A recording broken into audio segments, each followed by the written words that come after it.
ये मंजन अब आपको बेचा जाएगा कि पाकिस्तान के आर्मी चीफ को और एस्टेब्लिशमेंट को बड़ी फिक्र है कि जनाब पाकिस्तान में करप्शन हो रही है और करप्शन का पैसा बाहर जा रहा है। ये मंजन आपको पहली दफा नहीं बेचा जा रहा, ये आपको पहले कई दफा बेचा गया।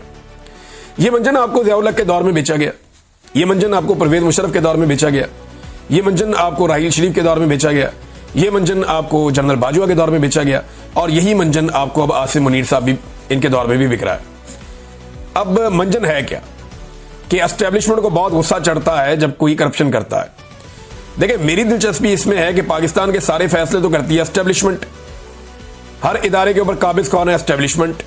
हर जगह पे बैठा हुआ कौन है? एस्टेब्लिशमेंट। नैब को कौन करता है कंट्रोल? एस्टेब्लिशमेंट।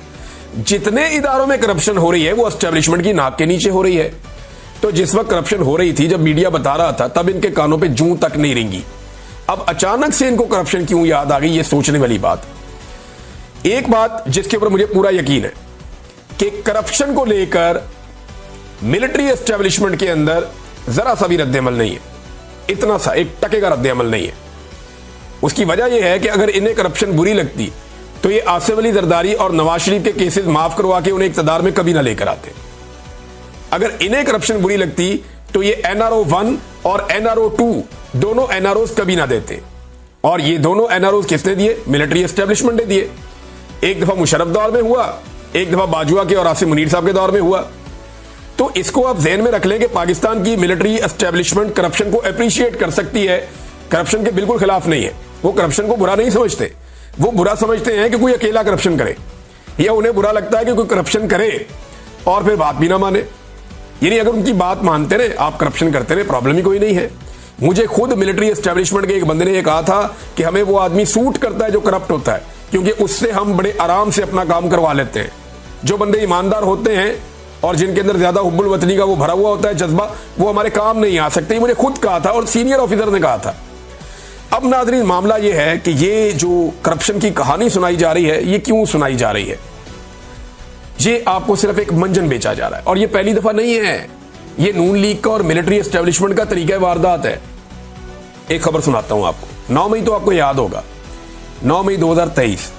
लेकिन आज आपको एक और 9 मई मैं याद करवाता हूं, और ये है 9 मई 2014, यानी आज से 11 साल पहले 9 मई। उस 9 मई पे इसहाक डार साहब ने कौम को यह बताया था, जुम्मे का दिन था, और पार्लियामेंट के अंदर उन्होंने बताया था कि पाकिस्तानियों के 200 अरब डॉलर्स पड़े हुए हैं स्विस बैंकों के अंदर। अब तो ये कह रहे हैं ना 8 अरब डॉलर, यानी जितनी औकात होती है उतनी बड़ी बात करता है लोग। उस दौर में जरा एस्टेब्लिशमेंट और हुकूमत को लगता था बहुत पैसा है। अभी बेचारे 1-1 अरब डॉलर के लिए तरस रहे हैं, तड़प रहे हैं, बेचारे पैसा ही नहीं है इनके पास अपना। तो अब 8 अरब डॉलर पे आ गए। वो 200 अरब डॉलर स्विस बैंकों में पड़ा हुआ था डार के मुताबिक। अब कहते हैं जी 8 अरब डॉलर है जो बाहर पड़ा हुआ पाकिस्तानियों का, हमने लेकर आना है वापस। तो ये 200 अरब डॉलर कहां गया? ये तब भी चूना बेचा गया था पाकिस्तानियों को, और चूना लगाया गया था, चूरन बेचा गया था। स्विस बैंकों से 200 अरब डॉलर वापस लाएंगे, हुकूमत का कौमी असेंबली में ऐलान। 2014 में नवाज शरीफ की हुकूमत, इसहाक डार वजीर खारजा और राहील शरीफ था गालिबन उस वक्त, राहील शरीफ ही था उस वक्त, आर्मी चीफ था। तो उस वक्त जनाब ये फैसला हुआ कि इन बैंकों में रकूम जमा करवाने वालों के नाम और अकाउंट की तफसीलात हासिल करने के लिए स्विट्जरलैंड और पाकिस्तान के दरमियान टैक्स मुआहदे में तरामीम के लिए 26 अगस्त को मुज़ाकरात होंगे। ना मुज़ाकरात हुए, ना किसी का नाम आया, ना कुछ पता चला। बाद में पनामा पेपर्स के अंदर पता चला कि इधर तो जनाब पनामा लीक्स हो गई है। यहां पे तो जो है वो एक और जो है वो बरतानिया के अंदर जो है वो बेनामी प्रॉपर्टीज निकल आई हैं। तब पता चला कि एक शरीफ खानदान है, पेंट हाउस पायरेट्स, आपको याद है? इनकी बड़ी कहानियां मशहूर हुई थी। बहरहाल ये चूरन पहले भी पाकिस्तान को बेचा गया, बार बार बेचा गया। एहतसाब करेंगे, परवेज मुशर्रफ भी इसी नारे के साथ आया था, सबका एहतसाब कर दूंगा। किसी का एहतसाब नहीं किया, बल्कि उसके दौर में करप्शन को 4 चांद लग गए, पर लग गए करप्शन को। टका के करप्शन की गई उसके दौर में भी। पैसा ही बहुत आया पाकिस्तान में, रियल स्टेट माफिया बन गया उस दौर में। बहुत सारे माफियात ऐसे जो पहले कभी नहीं थे, वो माफियात उस दौर में बने।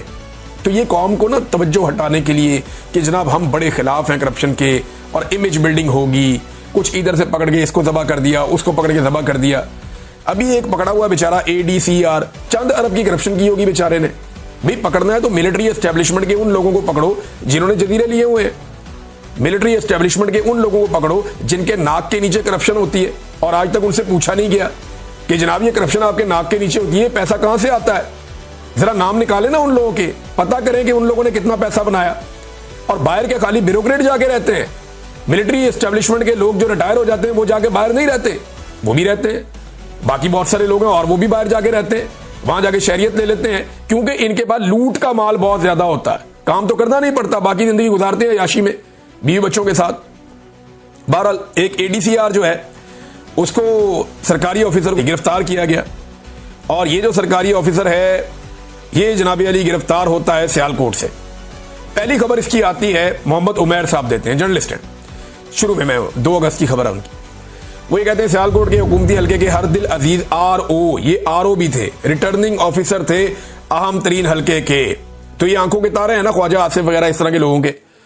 तो जनाब ये क्योंकि आरओ थे, और फिर आपको पता है रिहाना डार साहबा के साथ क्या हुआ, बाकी लोगों के साथ क्या हुआ वहां पे, और इस किस्म के लोगों ने ही किया। जो यास्मीन राशिद साहबा के साथ हुआ लाहौर में, इसी किस्म के लोगों ने किया। जो आलिया हमजा साहबा के साथ हुआ, इसी तरह के लोगों ने किया कि इधर का इलेक्शन उधर कर दिया। जो कुछ मरियम नवाज को इलेक्शन जितवाने के लिए महर शराफत के खिलाफ हुआ, इसी तरह के लोगों ने किया। तो जनाब ये भी एक शख्सियत थे, और इनको जनाब गिरफ्तार किया गया करप्शन के मामले पर। एंटी करप्शन ने 5 रोज का रिमांड हासिल कर लिया। एक जिले में करप्शन का ये लेवल है, पूरे सूबे में कितनी करप्शन होगी उन्होंने खबर दी थी। अब जनाब पता चलता है कि एक सूबाई और एक वफाकी वजीर जो है वो मुश्किल में आ गया। पहले यह खबर आती है इस आदमी के गिरफ्तार होने के बाद, और फिर पता चलता है कि करप्शन का मामला करोड़ों का नहीं अरबों का है। तो चलो अरबों इसने खा लिया तो क्या हुआ, बेशुमार लोग अरबों खाते हैं। भाई जितने लोगों से आपने 2 नंबर काम करवाया, पाकिस्तान की मिलिट्री एस्टेब्लिशमेंट ने इनसे जाली फॉर्म 47 लिए थे ना आरओ से, तो जिन्होंने जाली फॉर्म 47 लिए आरओ से वो है ना रिस्पॉन्सिबल, क्योंकि इन्होंने तो जालसाजी कर दी। अब तो ये ब्लैकमेल करेंगे, पैसा बनाएंगे। इनको पता है पाकिस्तान में रखा ही कुछ नहीं है, हमने पूरा का पूरा इलेक्शन उल्टा दिया है। इस मुल्क के अंदर तो जीना भी मुश्किल है, इस मुल्क के अंदर रहना भी मुश्किल है। इन आरओ से बेहतर किसी को नहीं पता, जिन्होंने अपने हाथ से पूरी तबाही फेरी है, वो कभी इस मुल्क में रहना चाहेंगे? वो फटाफट पैसा लपेट के मुल्क से भागना चाहेंगे, और इसीलिए सबने अन्नी पाई हुई है। अब जनाब जुबैर अली खान साहब ने खबर दी इस बारे में। उन्होंने कहा जी कि ख्वाजा आसिफ ने इस्तीफा दे दिया इस बारे में, और ये रुला पड़ गया। और ये बहुत सारे और भी साहब ये क्लेम कर रहे थे कि ख्वाजा आसिफ साहब ने कहा जी इस बंदे को फौरी तौर पे रिहा किया जाए, और इसका रिमांड अब मुकम्मल हो रहा है। देखना यह है कि आज के दिन में इसको रिहाई मिलती है या नहीं मिलती। अगर रिहाई मिलती है तो पता चल जाएगा कि क्या होता है, रिहाई नहीं मिलती तो पता चलेगा फिर क्या होता है, या इसके लिए क्या सहूलत पैदा की जाती है। बहरहाल इसको गिरफ्तार जो है वो एंटी करप्शन ने किया है पंजाब में। तो यहां पे पंजाब हुकूमत और वफाकी हुकूमत का भी मामला है, और कुछ लोग कहते हैं ख्वाजा आसिफ ने जाकर नवाज शरीफ से मुलाकात भी की है, और अपना इस्तीफा भी डॉक्टर तौकीर शाह को भिजवा दिया गया है। और यह कहा गया है मोहम्मद जुबैर साहब के बकौल के एडीसीआर को रिहा करवाएं या इस्तीफा मंजूर कर लें। ख्वाजा आसिफ साहब ने इसके ऊपर रद्देमल देते हुए कहा नहीं जी नहीं, ये ख्वाहिश है, ये खबर नहीं है, और उन्होंने इसकी तरदीद की है ख्वाजा आसिफ साहब ने। लेकिन यही ख्वाजा आसिफ साहब अभी एक दिन पहले कह रहे थे कि ब्यूरोक्रेसी ने करप्शन कर करके पाकिस्तान की तबाही फेर दी, सियासतदान तो सिर्फ झूठा खाते हैं और मुंह काला करते हैं अपना।